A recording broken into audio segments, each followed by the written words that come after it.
కుంగిందా, barrage కింద గొయ్యి పడిందా? తనకి వర్షాకాలం సమీపిస్తున్న నేపథ్యంలో ఏమోనండి, మేడిగడ్డ పంచాయతీ ఇప్పుడు అది కొంత వర్క్ చేసే పనిలో భాగంగా ఆ గేట్లను పైకెత్తమన్నారట. ఆ గేట్లను పైకెత్తే పని మొదలు పెడితే ఒక్కసారిగా డమడమా అని మళ్ళీ మొత్తం శబ్దం వచ్చేసిందట. అంటే క్రాక్స్ పెద్దవి అయిపోతున్నాయి.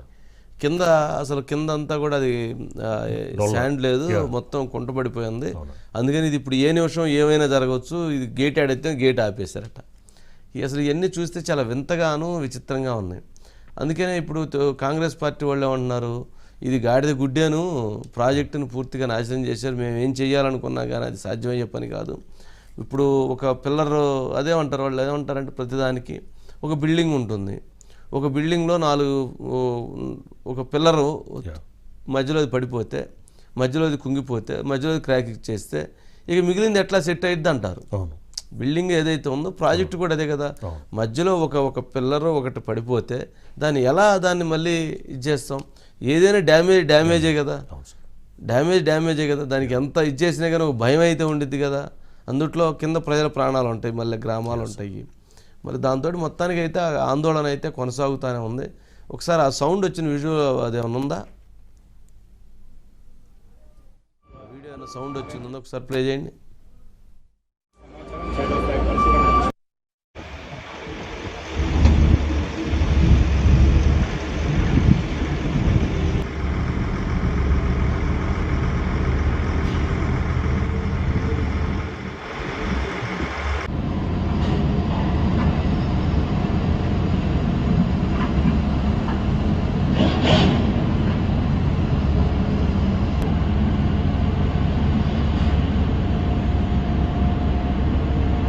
ప్రభుత్వం ఇంకా చేయించాలా లేక ఎలాంటి సంస్థ కఠిన పరీక్షలు లేదా ఎవరితో చేయించాలి, ఎటువంటి జాగ్రత్తలు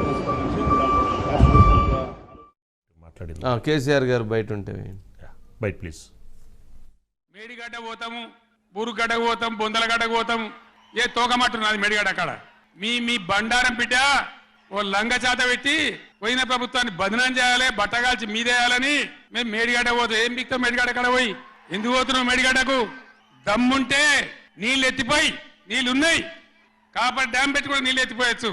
మేడిగడ్డ కాడ ఉంటే అందులో 250 పిల్లర్లు ఉంటాయి, 250 300 ఉంటాయి. కాళేశ్వరం ప్రాజెక్ట్ అంటే ఒక ఆట బొమ్మ కాదు.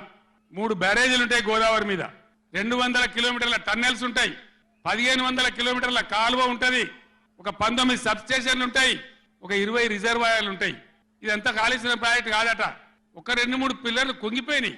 ఎన్నిసార్లు కుంగిపోలే? నాగార్జున సార్లు కుంగిపోలేదా? కడెం ప్రాజెక్టు గేట్లు కొట్టుకపోలేదా? ఏదైనా పోతే సదరాలు దాన్ని మంచిగా చేయాలి, తొందరగా మంచిగా చేసి రైతులకు నీళ్ళు ఇవ్వాలి. కానీ మేము మేడిగడ్డకు పోతాం, బొందలగడ్డకు పోతాం, ఇదే రాజకీయమా? మరి సీఎం గారు ఏమన్నా రేవంత్ రెడ్డి గారు ఎల్లుండి వెళ్తున్నాడు. అవునండి. కేసీఆర్ గారిని అడిగేందుకు ఎందుకు అంటున్నారు? ఆడేమన్నా రివ్యూ చేసి దాన్ని మొదలుపెట్టి పని చేద్దామంటేనే అదేమన్నా సౌండ్ వస్తుంది అంటున్నారు.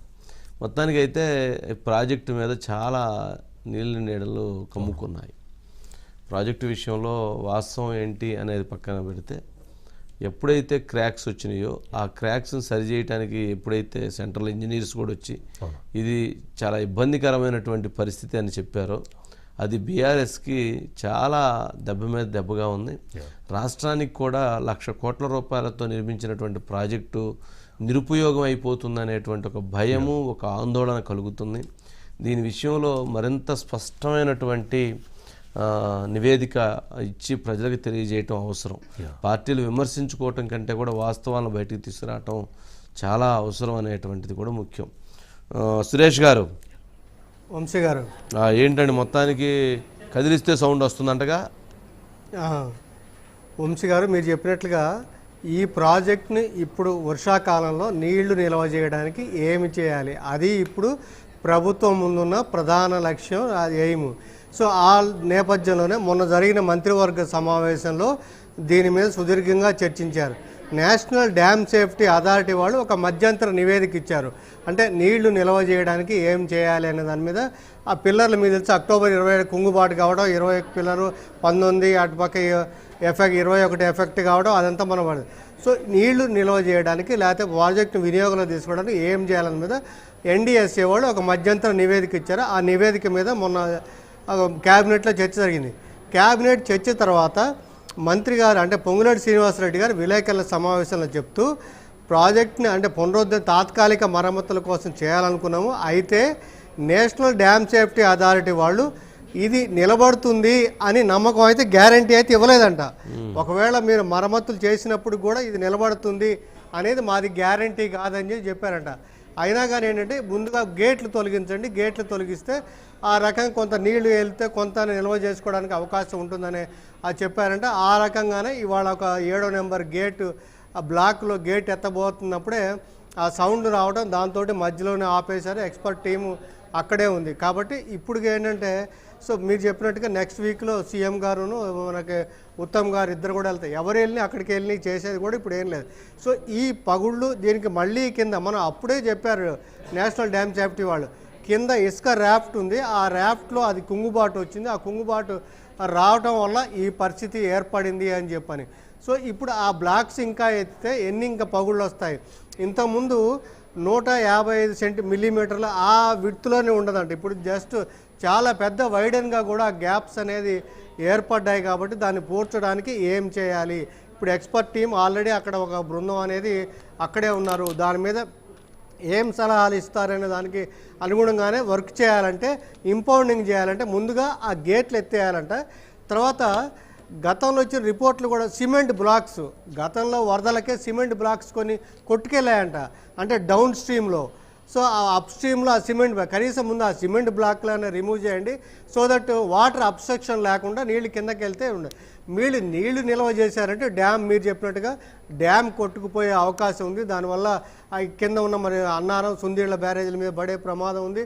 అది దాని ఇంకొక రకంగా పరిస్థితి దారితీసే అవకాశం ఉంది. కాబట్టి కనీసం ఆ గేట్లు తీసేసి ఈ సిమెంట్ బ్లాకులు తీసేసి ఆ రకం అయితే మధ్యంతరం మీరు చెప్పిన మధ్యంతర నివేదిక ఇంకా పూర్తిగా బయటికి ప్రభుత్వం అనేది బయటికి వెల్లడించలేదు. వాళ్ళు ఏం సజెస్ట్ చేశారు, ఇప్పుడు ఏం వర్క్స్ టేకప్ చేస్తున్నారనే దానికి పూర్తిగా చెప్పలేదు. కానీ బట్ ఆ గేట్లు ఎత్తివేయడానికి ఆ ప్రయత్నంలోనే ఇవాళ శబ్దం ఉంది. అక్టోబర్ 21న కూడా ఇంత పెద్ద శబ్దం వచ్చింది, అప్పుడు పగుళ్ళు రావడం దానికి సంబంధించి జరిగింది. ఇవాళ కూడా అంతకంటే ఇప్పుడు మనం సౌండ్ విన్నాం, ఆ శబ్దం రావడం కేవలం గేటు తీయటానికే అంత శబ్దం వచ్చిన పరిస్థితి ఏర్పడింది. ఇంకా కిందకి గుంగితే మాత్రం దాదాపు కిలోమీటర్న్నర ఉంది ఆ బ్యారేజ్ మొత్తం.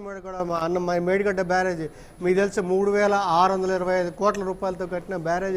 మరి ఎన్ని బ్లాక్స్ తీసేయాలి అనేది దానికంటే ముందు అది ఇప్పుడు టైం కూడా లేదు కాబట్టి ఎక్కువ సమయం మరమ్మతులు అనేది లేదు కాబట్టి తాత్కాలికంగా ఈ నీళ్లు నిల్వ చేయడానికి ఏదైనా స్కోప్ ఉందో ఆ రకంగానే మనం ఇప్పుడు ఈ ప్రయత్నం మొదలుపెట్టగానే ఈ శబ్దాలు వచ్చాయి, ఆపేశారు.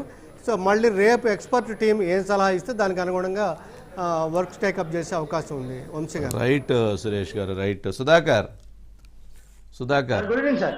Good evening. ఏంటి అసలు